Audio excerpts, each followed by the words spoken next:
Test. He's. I just got a text from a friend who said he's running like 2 minutes behind. You want to do the pledge? Yeah, why don't we just get started and just say the chairman's running late and we're going to Yeah. get started. Okay. Where's our, here we go. Coming in by rail and going out by truck. Just going to follow this? Yes. I didn't realize it's in, I wonder if it's in the can. Excuse me, may I have your attention? Where's Doug? We're going to go ahead and get started. It's 6 o'clock. Our chairman is caught in traffic, just running a couple minutes late, but we're going to go ahead and get started. Could you please silence your cell phones?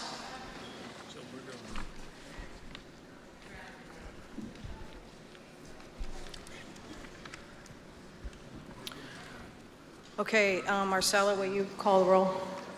Yes, Michelle. Here. Mr. Galloway. Here. Mr. Jorzak. Here. Mr. Scudero. Here. Mr. Railsback. Here. Mr. Dumoulin. Here. Would you please rise for the invocation?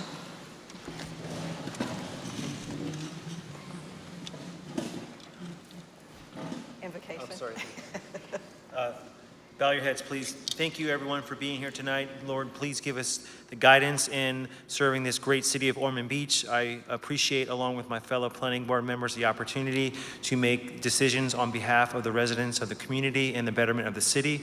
I appreciate the support that staff provides to us and guidance that they give us to make tough decisions and good decisions for the betterment of the city. I appreciate all the support in the audience, and please bless us tonight. Thank you.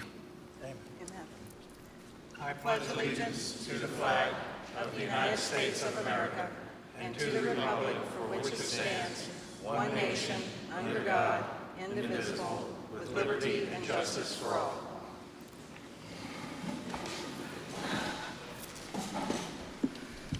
Okay, so I'm going to read the notice regarding adjournment tonight. The planning board will not hear any new news after 9 p.m. Is that correct, Randy? Yes. Unless the board takes a vote and we decide to do that. Approval of the minutes.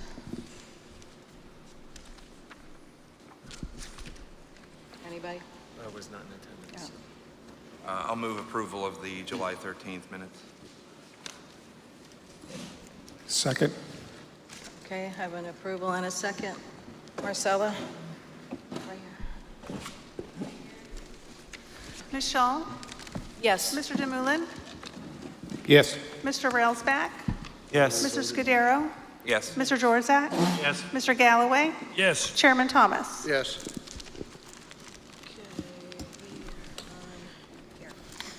Okay, as Randy said his. No, he has not. Okay. Okay, we have approval of the minutes. Randy, Yes, sir. would you like to give us some guidance for tonight?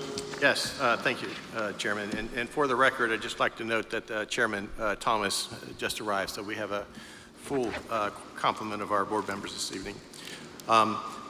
So just a reminder to everybody, we have microphones in front of us. There's no mute switching or on-off switching, so they're on for the duration. Just be mindful.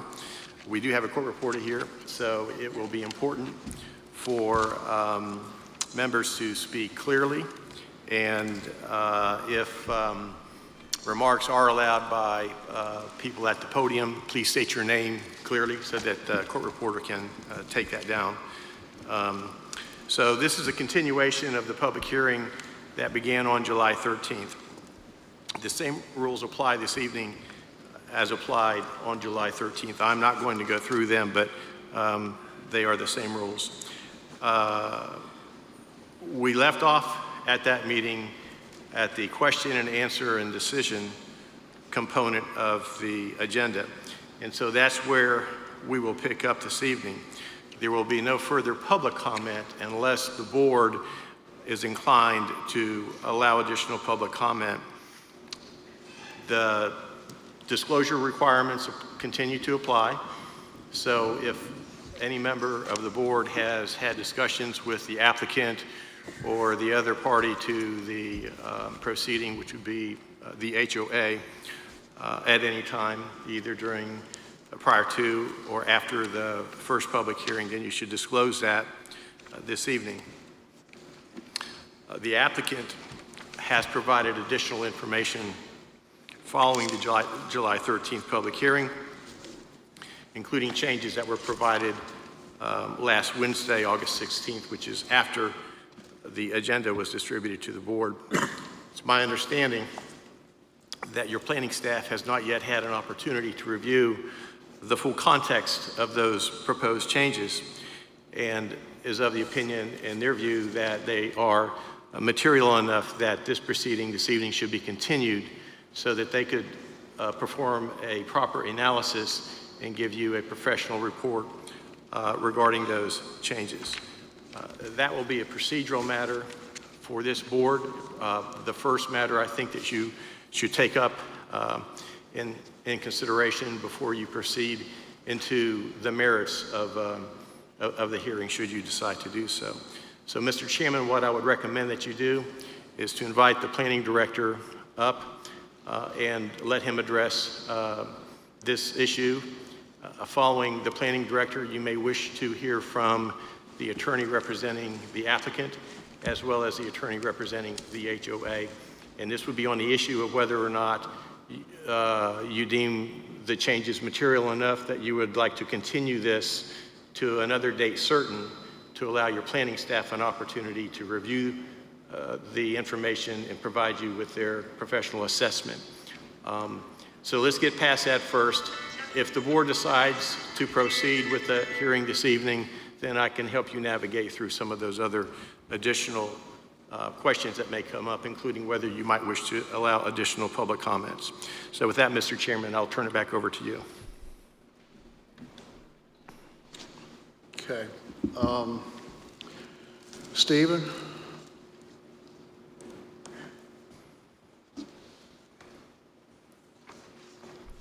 Good evening, Stephen Spraker, Planning Director. The board picked up off at the last meeting at board discussion. So in staff's opinion, you can consider anything that was part of the July application. So that site plan, the recommendations of staff, basically, you know, what you believe appropriate is on lot size. There have been a number of items that have been changed, and the applicant appears to be willing to match staff's recommendations on a number of items and what has been heard from residents. So the board has the ability to act on what was done at the July Planning Board meeting. If you want to consider a new site plan, so there's a new site plan submitted on Wednesday, and that was after our advertisement, it was after the packet went out. So if there's a desire to consider a new site plan, that really needs to be a new public hearing. It needs to be reviewed by the Site Plan Review Committee. It needs to be advertised. There needs to be a chance for everyone to review it and then to provide public comments to the board. So, as long as you're acting within what was already advertised and that site plan, and you may get to a point where you, as a board, are recommending material changes anyway. You may say, we want X instead of Y, and that would be valuable for the applicant to hear tonight so they can go back and resubmit, and then we can go back through a new public hearing process. So in summary, the board can discuss and act upon information presented at the July 13th Planning Board. The discussion, again, may lead to material changes in the site plan that would require a new hearing. So I think it's really important to realize how this meeting was advertised. It was advertised as a continuation that has already gone beyond the audience comments. So, you can't really introduce new items until you have an additional public hearing. So I'm available for any questions. Anybody have any questions, Stephen? Okay, thank you, Stephen. Okay, now we'll hear from the applicant. Thank you, Mr. Chair. Rob Merrill with the Cobb Cole Law Firm on behalf of the applicant. I fully respect Steve's wish to have time to analyze the plan that we gave you guys on Wednesday, and not to add insult or injury, we actually gave you an updated plan on Friday that I hope you have, and I've passed those out. I fully understand it's going to take him some time to go through it. I want to apologize for getting it to you so late. I would say that everything that I'd like to have the opportunity to talk to you about just for a few minutes in terms of what we've given you, is directly intended to respond to the things that either you guys or the audience or the staff has asked us for. And so we've really gone down those boxes, and I think there's about a dozen things. And I think we have all but maybe 2 or 3 of them that probably don't even need much discussion. So my hope is that you would say, we understand it's going to have to go to a public hearing in terms of the plan itself, and we're happy to come back and do that with you. But I'd like for you to take the time, if you wouldn't mind, to listen to what we have to present very briefly, and take a look at what you have in your packet and give us some feedback so we know when we come back, hopefully in a timely way, so that Steve's got plenty of time to look at whatever we change, that we can have a meaningful, hopefully consensus, at least as best we can, when we get to that final meeting. Okay. And get some opinion up here. Here. Hear the new stuff? Yeah. Well, a brief synopsis of the new stuff. We can't dwell into the new stuff too much until, if we're going to give Steve time and staff time to go over it. I think you'll find that the things I wanted to talk to you guys about will only take a few minutes, and most of it's pretty straightforward. Again, I respect Steve's desire to spend some time to look at it technically, but I think when you look through it and hear what I have to say about it, you'll say, okay, well, those things either do or don't make sense, and here's what we think about them, to give us some feedback. That's really kind of where we left it. As Randy pointed out, we stopped with you guys giving us input. We took that input and we worked on it for quite some time. Believe me, there's been many hours into discussions with the folks behind me here about how to come back with answers for you. And so I think we've done a pretty good job of it, and I'd like to sort of go through that list with you if you don't mind. Okay, if we, Okay. okay. Mr. Chairman? Yes. If I might, and in a moment, we're going to want to hear from Mr. Beer as well. But I think just food for your thought, because you do have some discretion as a board to determine which course you want to proceed this evening. I think procedurally, if what Rob is talking about is providing a summary to the board about what the changes are without getting into a back and forth. I know he would like some feedback, but that's the purpose of a public hearing at which all of those issues can be fleshed out, and perhaps members of the audience may have some additional comments regarding the changes as well. So that's the risk in providing feedback based on a summary this evening. So I hear you. I think if you're inclined to want to do that, you could let Mr. Merrill kind of summarize what those changes are for you, so that when you digest it between now and the next meeting, if that's your inclination, you'll have a better understanding of what that is. And I think a summary is a good approach, but I would be hesitant to get into a full-fledged question and answer given few, because that's the purpose of the public hearing, right? Right, yeah. I agree with that, Randy. And I guess all I plan to do is continue what we had as a conversation when we left off and we ran out of time last time, essentially. Well, I don't want to get back into the heavy discussions of last meeting. I think all the board wants is a summary of your new proposal, and then I think maybe hear from the homeowners association what they have to say about that, and then we'll move forward. Good evening, members of the board. Dennis Bayer on behalf of the Tomoka Oaks Homeowners Association. I think it's unfortunate that we may have to, further prolong this process, but I certainly respect Mr. Spraker's decision on this. I worked with Mr. Spraker many years, both when he was with Daytona Beach and also here in Ormond. So I will not question his decision that it's a major or material change that would require us to come back. If Mr. Merrill is going to be having an opportunity to discuss his changes, I would like probably 4 or 5 minutes just to discuss the continued areas of significant disagreement that we have. So for example, the last time we were here, my recollection is the comment that was made at the conclusion is A, something would be built on the property, but B, the project was too dense. So going from 276 units to 272 units, we don't think is a material change. We'd like to be able to discuss that and some of the other issues we have. Yes, Thank you. You will have full opportunity. Thank you. Okay, so Mr. Merrill, would you like to give us a summary? Mr. Chairman, one Yes. question real quick. Yes. I believe both sides should have the same amount of time, so whatever time the applicant takes, I believe the homeowner association should have that same amount of time that they have the access to. I agree, I talk fast. So, Doug, I have a PowerPoint that Stephen actually sent you guys that is, it was item attachment 18. Steve, do you have a way to pull that up? That's what I'm going to read from. I thought you guys would just have that. I also presented you a plan that I'm going to substitute. It looks very similar, but there's some minor nuance changes that I want to make sure you had in that 11 by 17. Did you guys get that? Randy, did you pass it out? I did, yes. Okay. Do I have great.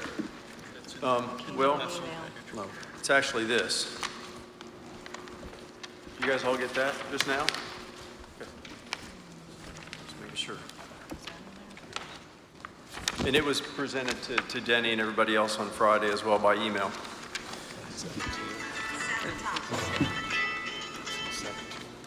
I apologize. I got a new phone and I don't know how to shut it off. Just step on it. So one time I'm not returning my wife's phone Step on call. it. Yeah, break it. Go ahead, Doug. It's a priority. So yes, Steve, yes or no? I don't know where Steve went. Can we get that up there? Okay. Okay, great. So starting with key issues. So based on my count, not all of the issues have numbers on them, but I counted them as I went through, and it looks like it's either 12 or 13, depending on how you break it out. I wanted to start by saying my belief is that I think maybe 9 or even 10 of those have been resolved with, sure, we'll do that. We're ready to do it and willing. So I still want to go through each of them to make sure you guys agree with that or have any comments about it. I'd like to get them.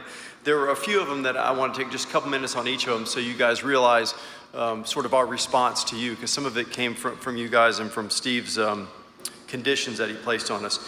So starting with key issue number 1, that's one that I think that was given some attention by Randy and others, and I think that was pretty quickly resolved. So I think the biggest and first issue to be discussed is key issue number 2, which is the next slide.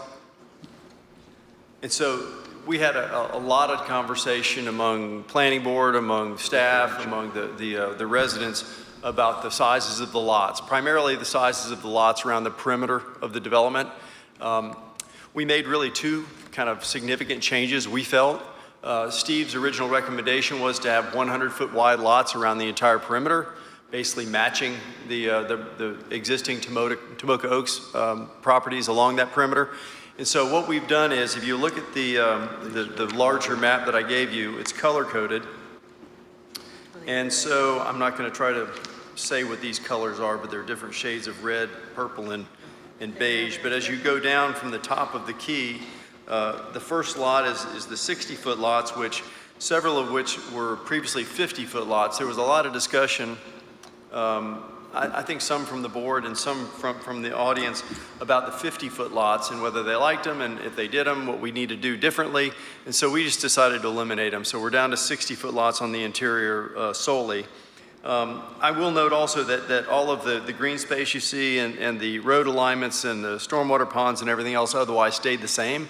So the drawing looks pretty similar, other than the fact that we've added additional 90-foot lots and 100-foot wide lots into the area around the perimeter that was previously all 80-foot wide. And when I say that, we've measured the places that are on the rear of the property to determine that width. So I think what most of the folks were saying from the audience, from the Tomoka Oaks community were, we want the back of our lots to look like the back of your lots. And so to a great extent, we've done that. And I would remind you that in addition to that, we've come up with a buffer that I think is significant. And really, the long and short of it is, I don't think anybody's going to ultimately see their lot when they look at their neighbor from their backyard to the other neighbor's backyard. But in any event, we've added a mixture of lots. So I'll pause for the chuckling. We've added 90 and 100-foot lots, which is sort of, I think, a middle ground between all 100-foot lots in the 80s that we had originally proposed. So again, that's one that we'd like to get feedback from you guys. The second and probably second in priority in terms of significance was the buffer itself. We had a lot of discussion about what would be in the buffer in terms of plantings and how it would be both installed and then irrigated and maintained.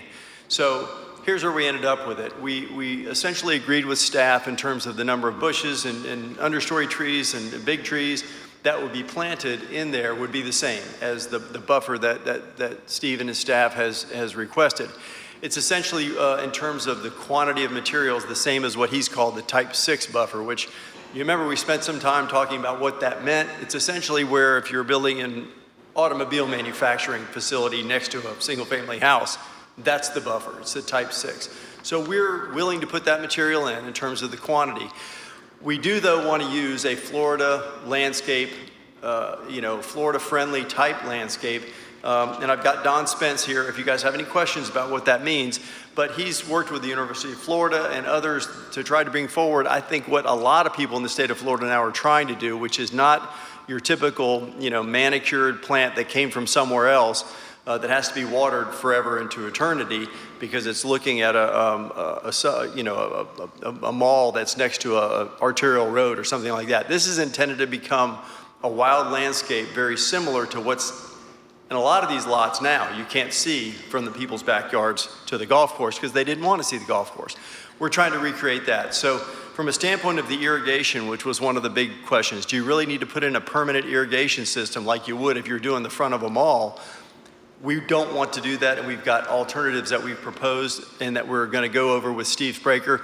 We don't need to get into the details unless you guys want to about that, but we have some other ideas about ways to do that. And so that is in your packet as well. The final thing I'll say about that, and it was, I think, also an important consideration, is that there be some guarantee that once we plant these materials that they grow, they thrive, they stay. And so we're willing to do, and it says in the materials a 1 year, but we've agreed to with the staff a 2-year bond. So essentially we post a bond, so if it doesn't work out, it pays to replace it. So that's sort of the third leg of that stool. Flipping through the next one's key issue number 4. There's actually 2 pages there with several variations and setbacks that we were proposing. I think we felt like that there were some unique housing products that we wanted to bring forth that required that. We decided just to not use that anymore. So we're going to agree to change every setback the way that the staff has requested. Key issue number 5, which is 2 pages over. Had to do with lot separation, same thing. We've agreed to that condition as well. Key issue number 6 on the next page is one that there was a lot of conversation about, which is the diamond. And so you'll see on the following page, if you just flip to the next one, we have an actual diagram that hopefully you guys are looking at and you can see better than on the screen. But essentially, the staff had asked that we reconfigure the diamond. I think the reconfiguration they were talking about probably was geared towards an actual circle, but what you see here is sort of a variation on that. So it's no longer a pointed diamond. It now has rounded edges, causing better flow. Our engineers have talked to and done the measurements of how vehicles go around. They're both traditional vehicles and emergency vehicles, and we think this provides a much better solution in terms of circulation. We've also agreed to install a lot of landscaping out there in the island, which you see illustrated on the plan. At one point, we were talking with the staff and with you guys about trying to come up with a proportionate share to do this. This is going to benefit everybody, but we recognize that this is actually ends up being the entrance to our community. So we're going to do this 100% on our dime. So I hope that's a positive advancement for you guys. You're welcome. So key issue number 6 continues with the sidewalks on both sides of the street. Again, we've agreed to that one. Number 7, recreation, again, agreed. Environmental, agreed. Preliminary plat, neighborhood meeting, also agreed. Timing of signal permitting. We have added a provision that says that the applicant will make application for permits for the signal within 30 days of the subdivision approval, and such permits will be issued prior to the issuance of subdivision construction permits. So kind of putting a hard line in the sand as to when that needs to be done to make sure that the light's going to be there before anyone's traveling on the road. The key issue review under other issues has to do with the architectural design guidelines. We've had quite a bit of back and forth with Mr. Hrowski and some others about that, and we've pretty much reworked the language of the architectural standards. I think Tom or Denny may have some additions, I'm not positive, but In any event, you have that. You should have that in your packet. I believe that was attachment number 17. So if you have any particular questions about that, we're happy to do it. Or as Randy said, maybe that's something to be done another day. So the next other key issue had to do with, I think one of the board members was talking about a potential for a vehicular cut through at our amenity area, and we've reconfigured that so that that won't happen. So kind of check that box off. And then finally, the last slide has to do with Steve's conclusions, which I think we've talked about, and he actually put forth some tentative dates, and I guess we probably should have some input from you guys about that too, because we're going to have to come back and see you and have a public airing of the plan itself, if you will. So that's pretty much it for me. So, Denny? Okay, you had 11 minutes. Okay, you got 11 minutes, Denny. Good evening again. I don't know that I'll take the entire 11 minutes. A couple of points. The first on this issue about whether it remains a golf course or not, I don't really think that's for your determination. If there is a party that feels that the property has to stay a golf course, that's something for the courts to decide. I don't think it's an issue we need to get involved with tonight. I know that was the first issue that Mr. Merrill raised tonight. That and the R2 entitlement issue I think are not issues. The HOA has set up a board that has continued to try to negotiate with the developers to make this project more compatible. Unfortunately, significant areas of disagreement still exist. And again, as was pointed out at the last meeting, this development is going to have a significant impact on the quality of life for the existing tax-paying property owners in the area, and that's what's fueling the comments that we're making. One of the issues we look at on density is, what was the last project that was proposed and approved by the city of Ormond Beach on this property? It was 100+ homes and significant open space. It was done back in 2006. Of course, we know what happened with a lot of projects that came about in 2006. We hit the recession and projects didn't get developed. But that's something that I think that needs to be kept in mind as far as what is the history of this particular site. The other thing is that this is not urban infill. This is the development of an open recreational green space that has been developed around by the homeowners, expecting that it will remain open space. So a lot of times when we hear,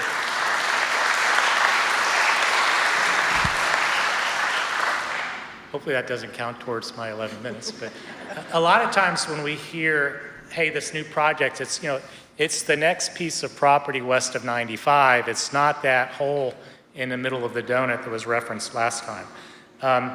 Our position is that the perimeter lot should be 100 foot.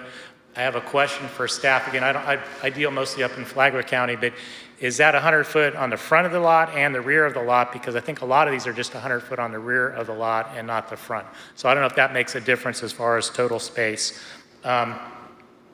We're concerned, one of the comments that we've had during our meetings is, well, your clients won't even see the project because of the buffer. Well, they will still deal with the secondary impacts, the traffic, some of the other issues that we've heard about. And the one big concern that I keep hearing time and time again, the traffic study looks at delays at intersections. It doesn't consider the fact that Nova is about to lose lanes under the current DOT proposal and actually become a narrow right-of-way. It doesn't take into consideration if this fuel tank, heaven forbid, gets developed. There's other limiting developments. So the concern is, yeah, we've done the studies, but if we really looked at the overall safety for this neighborhood, the 2 sidewalks is definitely an improvement. I give them credit for that, but those are things we'd like to have a look at. And the rounding off of the traffic triangle, hopefully the city staff can have their traffic consultants take a look at it. Now that we have this proposal that we just received late last week, also, we can get a traffic person to look at it. So hopefully that does help improve some of the issues that we have. The concern that we had on the architecture, Mr. Horowski had proposed language, wasn't something he made up, it's something that's been used in other jurisdictions to make it so you don't have these cookie cutter, every other house is the same. Our proposal, and I'm not going to read the whole thing, but the one part that they left out is that the same house model may not be used more than 3 times within a single block face, For purpose of this requirement, a different house model is a different floor plan, not the same floor plan flipped in a different direction.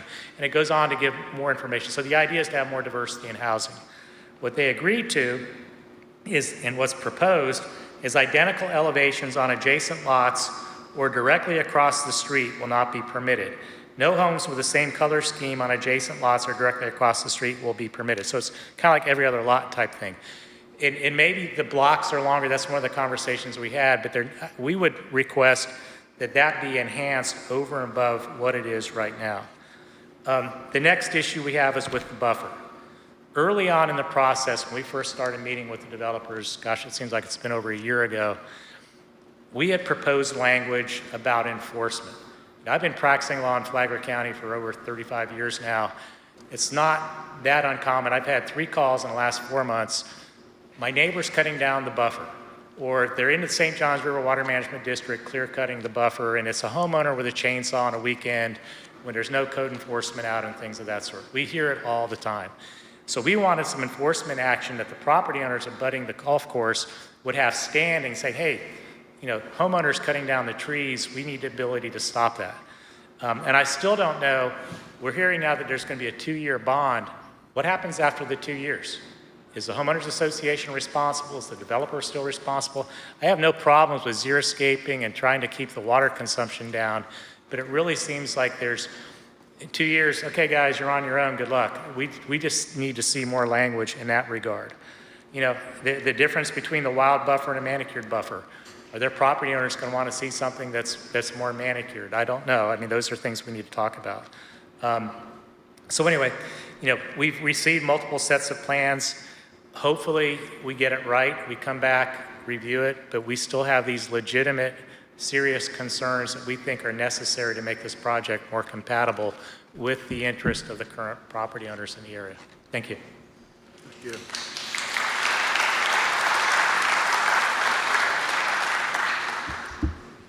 You didn't use all your time. Okay. I can tap dance, but All right.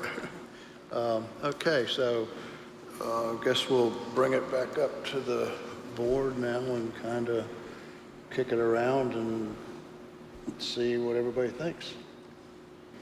We got the choice of go ahead and finishing our business that we did the last meeting, where we could go ahead and not consider any of this and vote yes or no. Or we could take into consideration this and listen to what Stephen Spraker had to say and what the applicant had to say. Stephen wants time to review it, to go over it. He deems that this is new material. Oh, and by the way, I apologize for being late. I did have a phone call conversation with Ray Boucher after our other meeting, first meeting, and it basically was that he wanted to meet, and I told him that I didn't see any reason for he and I to meet, but that he should meet with the homeowners and their homeowners association and try and hammer out the stuff between the two parties. So I did want to make that acknowledgement. So we could do that. We could, it's up to you, it's your discretion, you, the board, what you wish to do, what you think is a wise thing. We have always listened to and taken into serious consideration what a planning director and staff has. I looked at this. I've gone over this I don't know how many times since Thursday when I was made aware of it. And I think there's new material in here for the fact that you only have is changing over to 40 to 100-foot lots as compared to 101 80-foot lots and 10 90-foot lots. I think that's something maybe we want to consider and get the recommendation from our staff and from the planning director. So we need to decide if we want to handle this as new material, or do you accept it as not new material and to go ahead with our meeting and not get the advice of our staff? I don't want to accept it as new material. You do or do not? I do not. Do not? No. Okay. I'd like to wait for Stephen to come up with what their recommendations No, are. that is new material. Okay. That's, he wants to review it because he's considering it new material. Correct. Not, and so, because it's new, they need time to study it and come up with recommendations to us. And that's where I would want to go. Okay. Yes. So you want to accept it as new material? Okay. And possibly see another public meeting. Okay. Mr. Chairman, Yes. I think whatever we do tonight, we set precedent for anything in the future. And I have talked to groups from both sides, and I do believe this is new material. And I look at our staff, if they feel like they need more time to review it. I hate to kick something down the road and prolong something, but in all fairness to all parties involved, I think we have no choice but to let our staff review it and come back with their comments. And so I would be, unless somebody can convince me otherwise, I think to be fair to all parties, something is going to happen in the middle of that donut, but I think to be fair to all parties, I think that this is some new material, and I'm just afraid we're setting precedent for something down the road. So I'd be in favor to let staff review and come back with comments. Al? I would concur with Mr. Galloway's comments. I think this is significant enough, and there are still questions that have to be raised with respect to what was presented tonight as an alteration, that we need more time to study this and look at it in depth, and some of the critical issues that are involved with respect to the overall density and lot sizes, I think need some more review. And I concur with having staff give us a detailed view of what they would like to see. And it would also give the developer maybe a little more time to think about how this might fit within the enclave within the enclave, and what the impact of that is. I also agree with the fact that some of the wording with respect to the architectural standards need further review, and so I will go along with the recommendation that we have the city get back into this.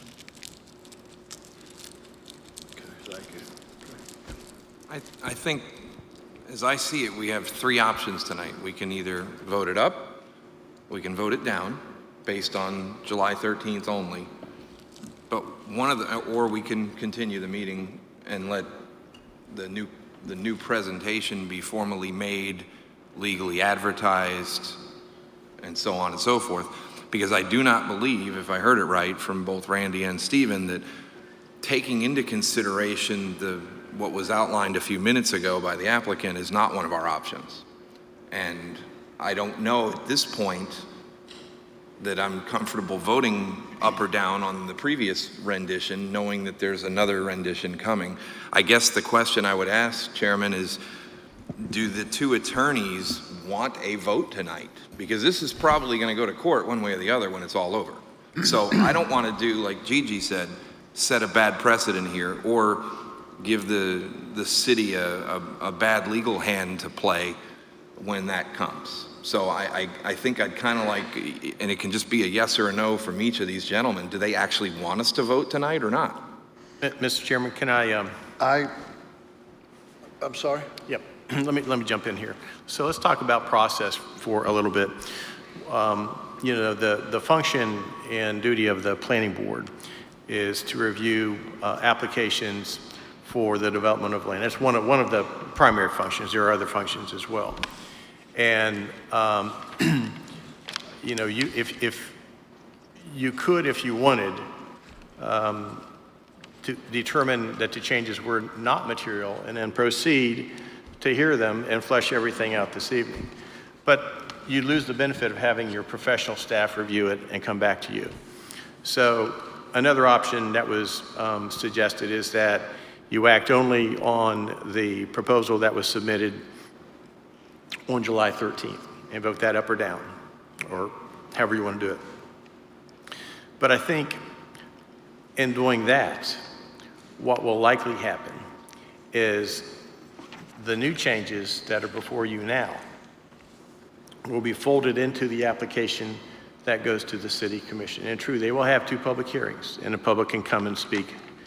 But what the commission will lose is the benefit of the experience of this board. The commission looks to this board for, even though it's advisory and you make a recommendation, you do a lot of the heavy lifting.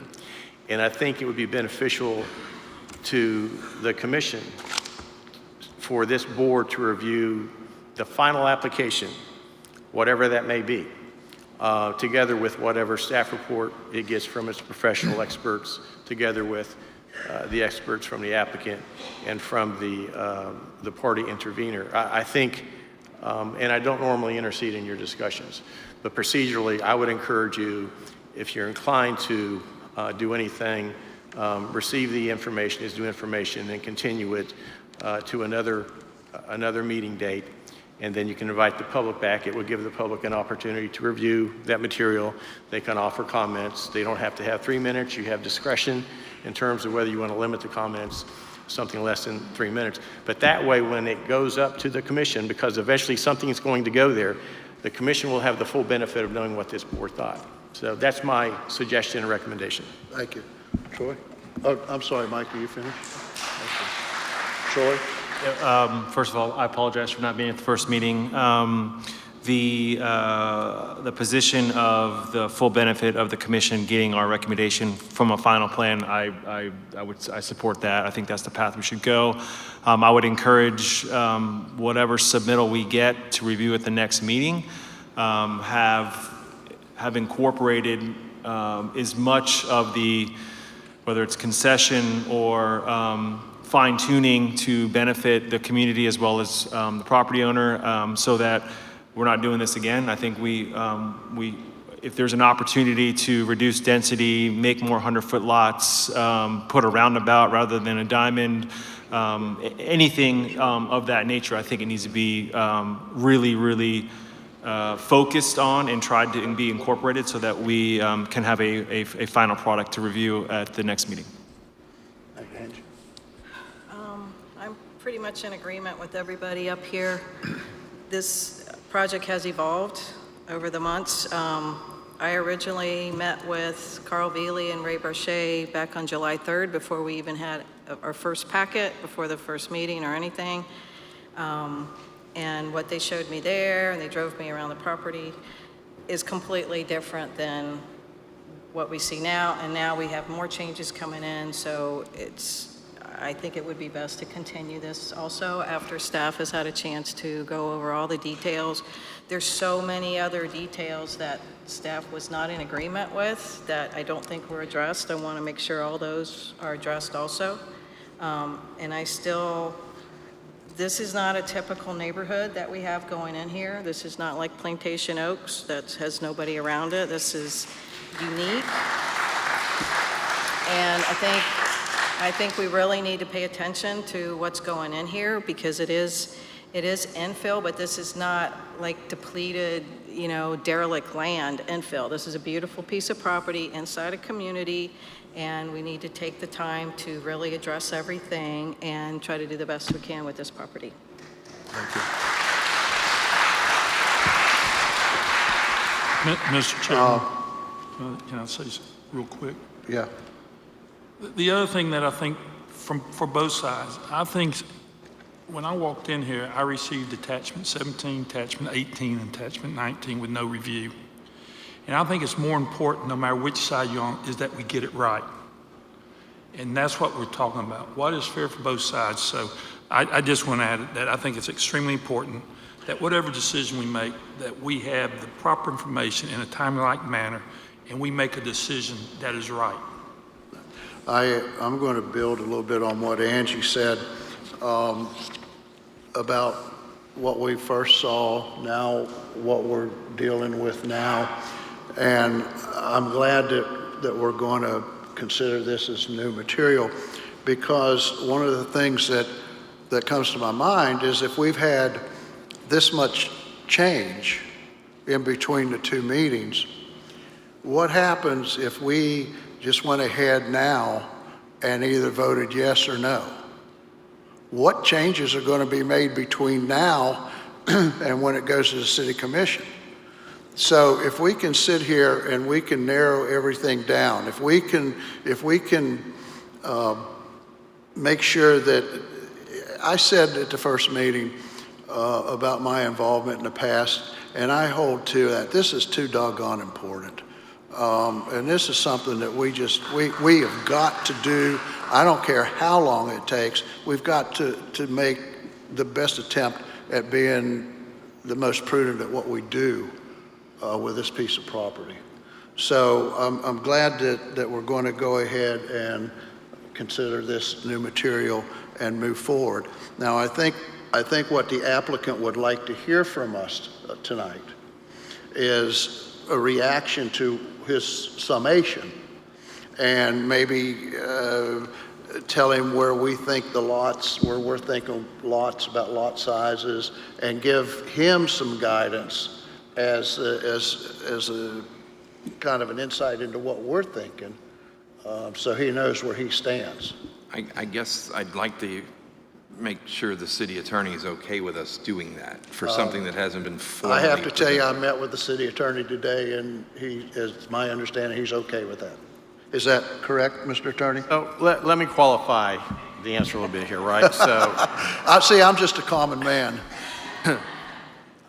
if you're going to give them general sounding bites, yes. If you're going to get way down into the weeds, like you would a typical application, then I think you've gone over the line, right? So at that point, I think you just need to, hear it without the benefit of your professional, open it back up. So I think you can give them general sound bites, but I would keep it as general a narrative as you can, and don't get too far down into the details. So we could give them a little synopsis of our feelings, our opinions, or desires. Yeah, and if you go too far over, I'll yank you back. Oh, Mr. Attorney, I know you will.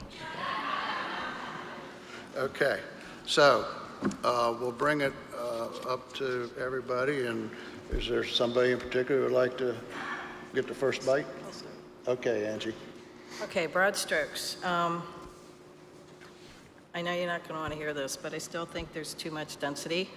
I'd like to see bigger lots. I know you've done your best with these.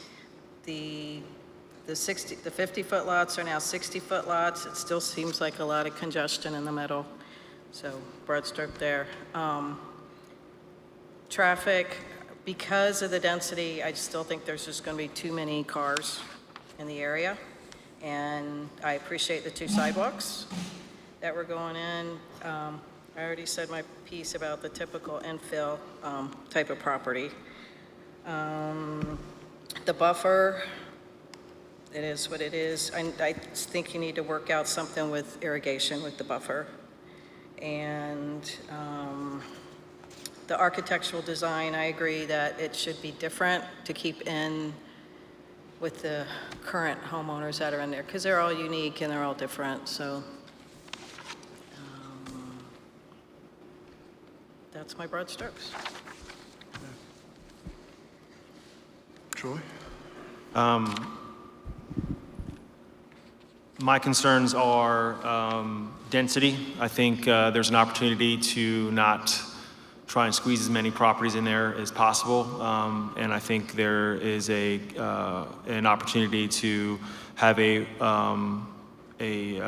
more conforming development in that area. And I do agree, the 50-foot homes do seem a little close together. Maybe minimize that, not have 3 sections of them. I think the buffer is going to be a problem in the future. If it's not manicured and it becomes real tall, big vines and stuff starts to die and fall over, We all know what some of these natural areas look like in the summertime when the vines take over. So I think there needs to be some type of requirement in there and who's responsible to maintain it and to what extent. If it's open and silent about it, then it's going to be a problem. I wouldn't be as concerned about irrigation. I just want to make sure that, you know, it stays alive as well. Architectural control, it should be something that's taken seriously because it will look like every house is exactly the same. So I believe an aggressive approach to having 3 or 5 houses apart from different models, and maybe you can start flipping them at that point from a front elevation, but they shouldn't be. Every other one could be similar or the same. Color schemes as well. I've seen 3 across the street and the 2 next door can't be all the same color scheme, body and trim. I think that works well.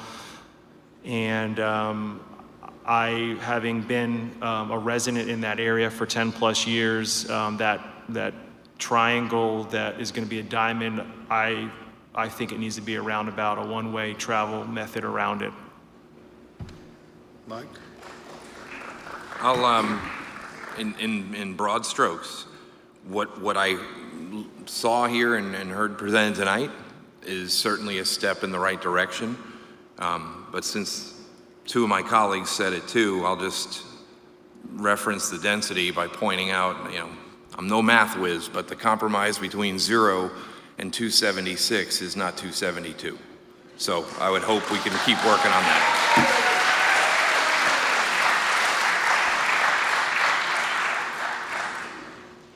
I know this was briefly mentioned at the beginning of this meeting, but I'm ambivalent about the fact that this is legally right to build on that land to begin with. And I'm citing back to the 1961, 1963, 1969, and 1971 agreements. And I would like to see more legal work done, is trying to find out, because you said you don't want us to get this wrong, and if we build on land that shouldn't have been built on, that's going to be a mistake. Al?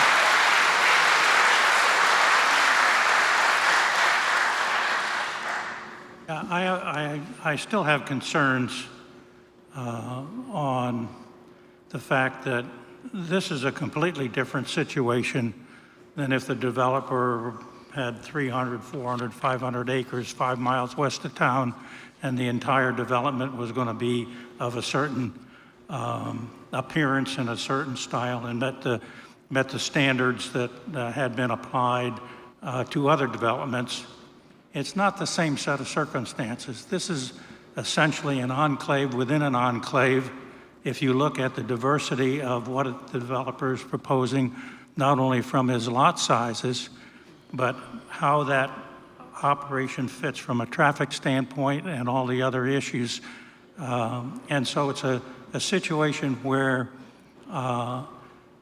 you would like to see that whatever gets developed, if it goes in this direction, as opposed to somebody coming up with a great idea of some other way of using the property, it blends more efficiently with the communities that are already there and doesn't, any development's going to add to the traffic, we all know that, but does it in a fashion that is not going to create a huge inconvenience to the surrounding community.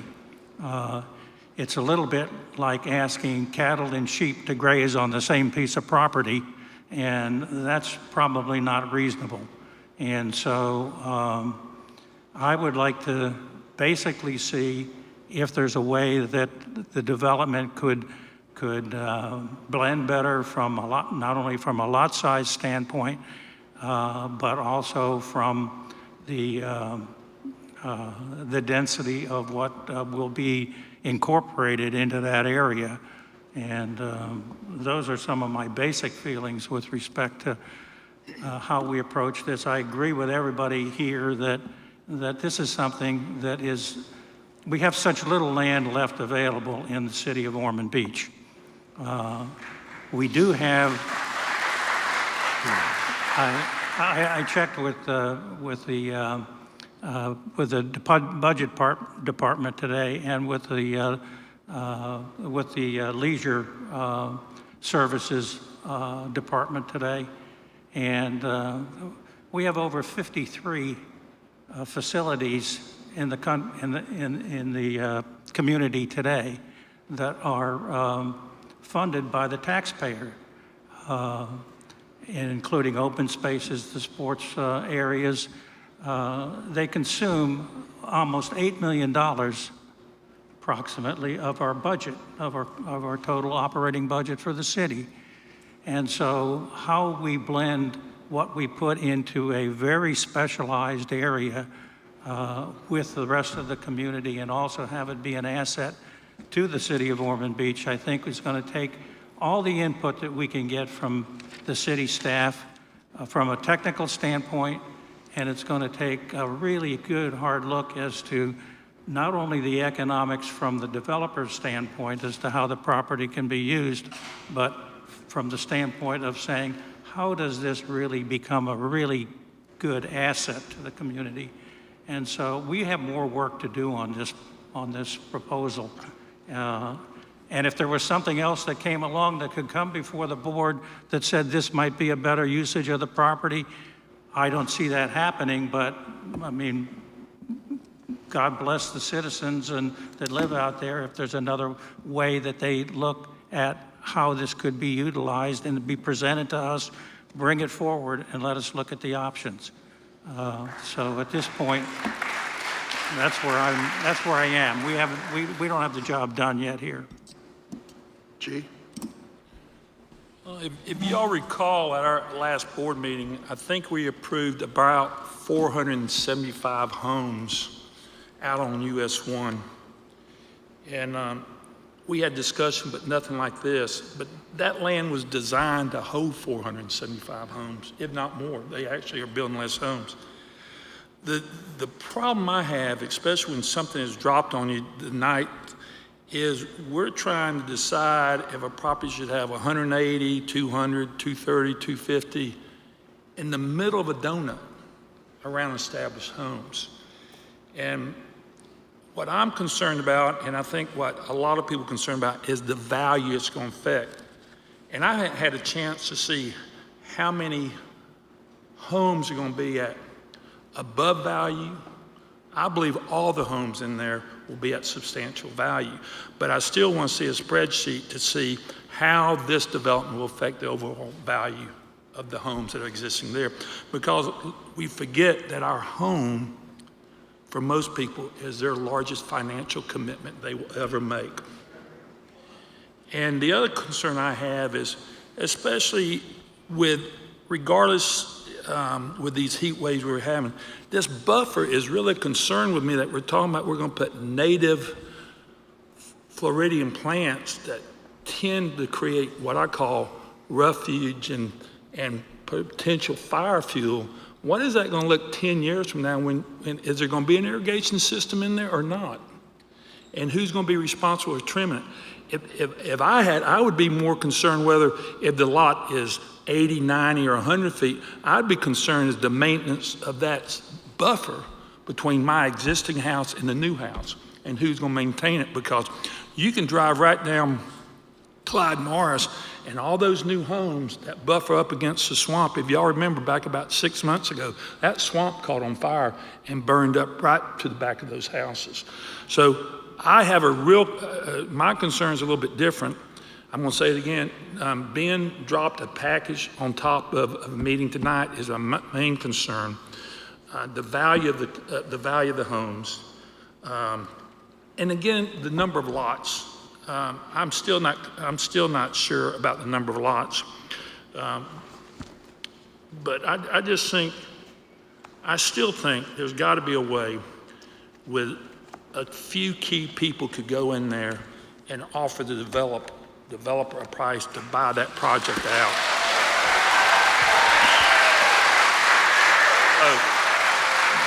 Listen, I'm going to tell y'all straight up, I'm very transparent. I will be voting not tonight, I'm postponing it, but something's going to go in there. If something is going to go in there, I just don't know the number of homes and if it meets what the people want. but the developer has every right to do something, but not tonight. And at the same time, it gives the people more time to go to the developer and buy them out and do something else, what they want to do with the property.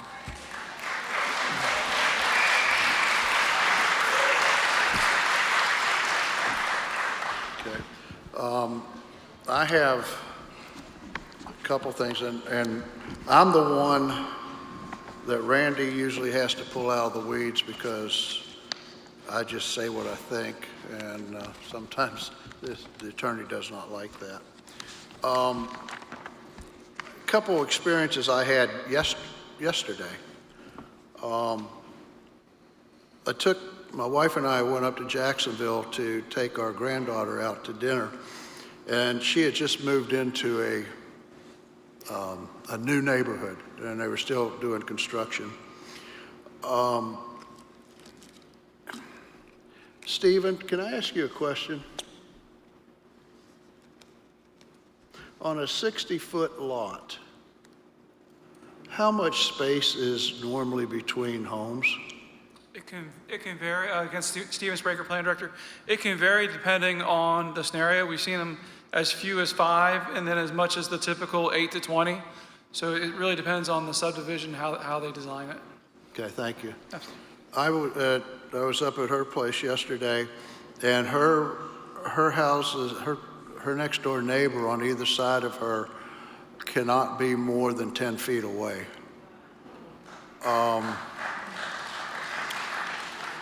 And the first thing after we were very nice to my granddaughter and telling her how lovely her home was, the first thing I said to my wife was, I'd never live in this neighborhood.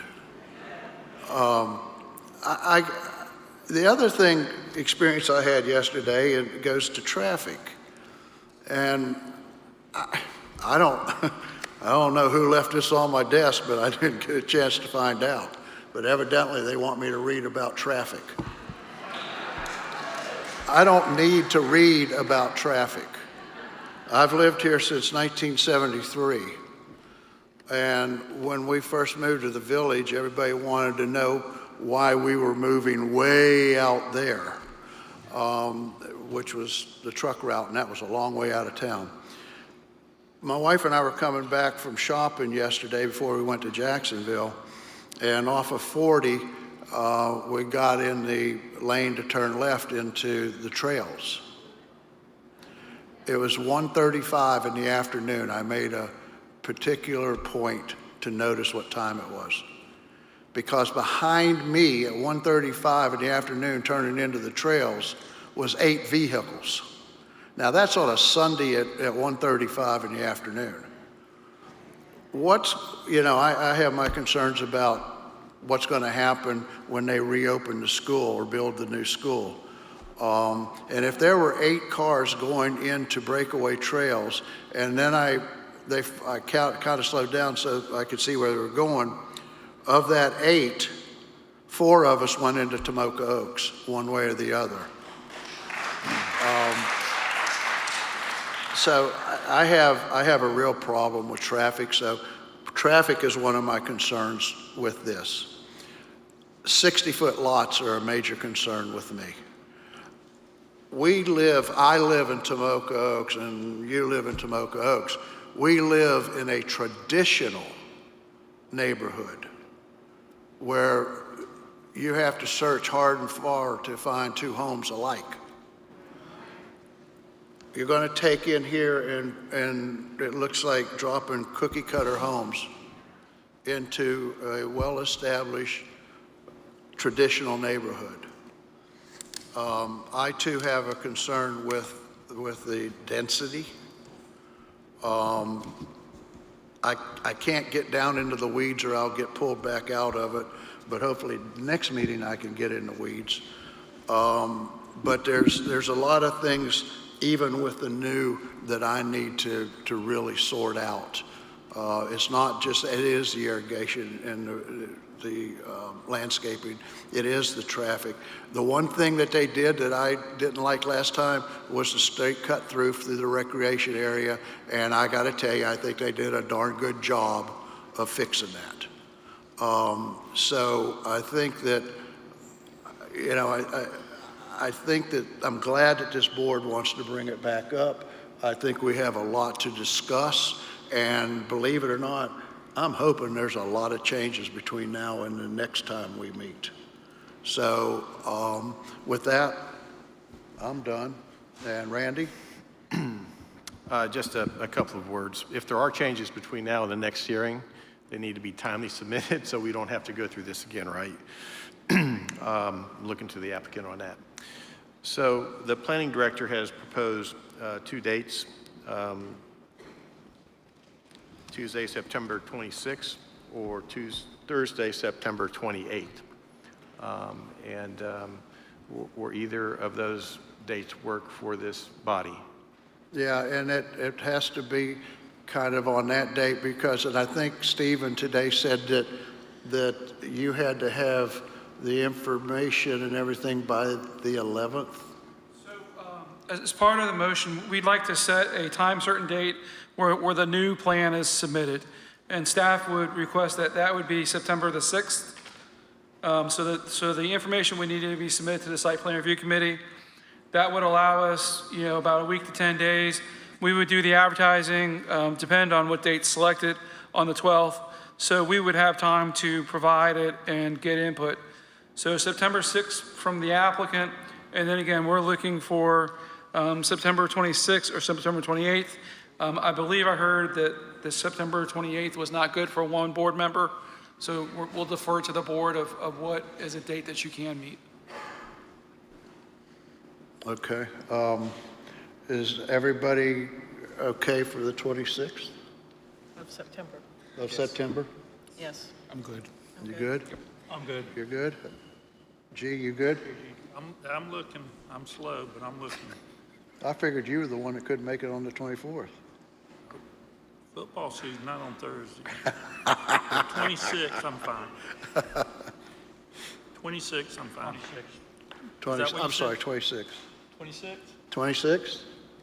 Okay, 26 it is. Thank you. Okay. Do we want to clarify, is that going to be here, Stephen? Do we not know yet? Will that meeting then be here, 6 o'clock? I just think as much notice as we can give folks would be helpful.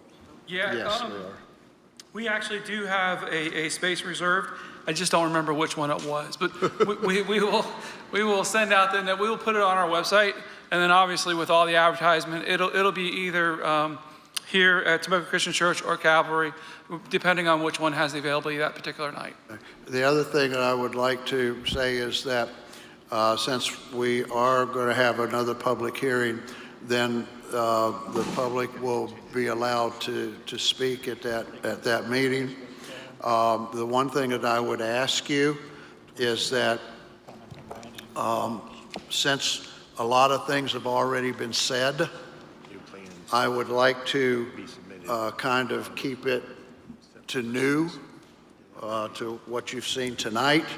And so therefore, I'm looking, I haven't decided yet without talking to the attorney and Stephen and the HOA, but I'm thinking about keeping the comments to 1.5 minutes to 2 minutes instead of 3, because we don't need to get back into, we don't want this. We already know that. So I don't know what you're motioning back there, but whatever it is, okay, thank you. So. The meeting will be at Calvary Christian. At the Calvary Yep. Christian? Okay. Thank you. So we will either allow 1.5 minutes or 2 minutes at the next meeting for public input. Mr. Chairman, can I make a motion? Yes, you may. I'd like to make a motion that we consider the date September 26th for a continuance, and any new plans must be submitted to us on or before September the 6th. To the planning department. Second. To the planning department. Second. I have a motion and a second. Is there any discussion? Marcella, would you call the vote, please? Yes. Mr. Scudero? Yes. Mr. Dumoulin? Yes. Ms. Shaw? Yes. Mr. Jorzak? Yes. Mr. Galloway? Yes. Mr. Railsback? Yes. Chairman Thomas? Yes. Okay. So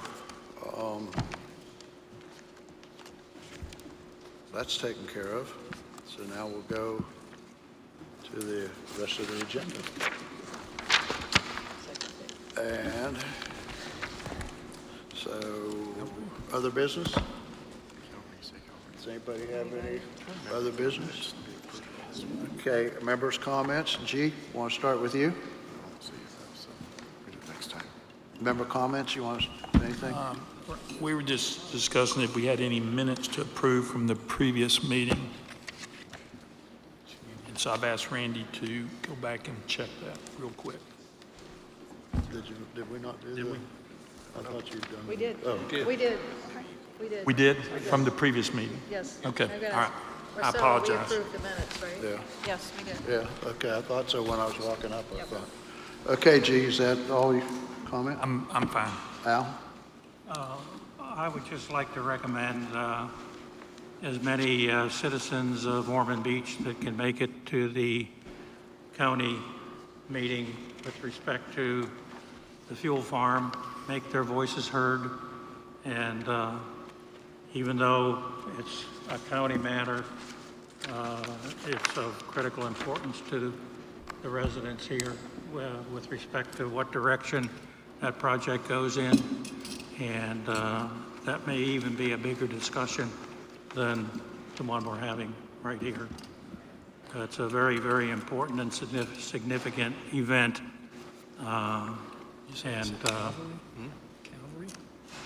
It has very severe implications in terms of what it might do for the safety of the community going downstream.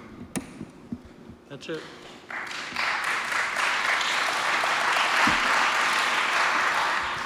Barry? I'm tired and I'm good. Okay, and Mike? Good night. Troy? I'm good. Nancy? No, thank you. Thank you, staff. Thank you. I'd like to thank all of you for attending tonight. Thank you for your letters that you have sent in and your communications. And the one thing I would ask the applicant is, could you make next time, could you make a little more distinguish between the colors? When I first looked at this, I was on my computer the first time I was looking at it, and I'd like some more contrast, if possible. So, all righty. With that being said, then meeting's adjourned.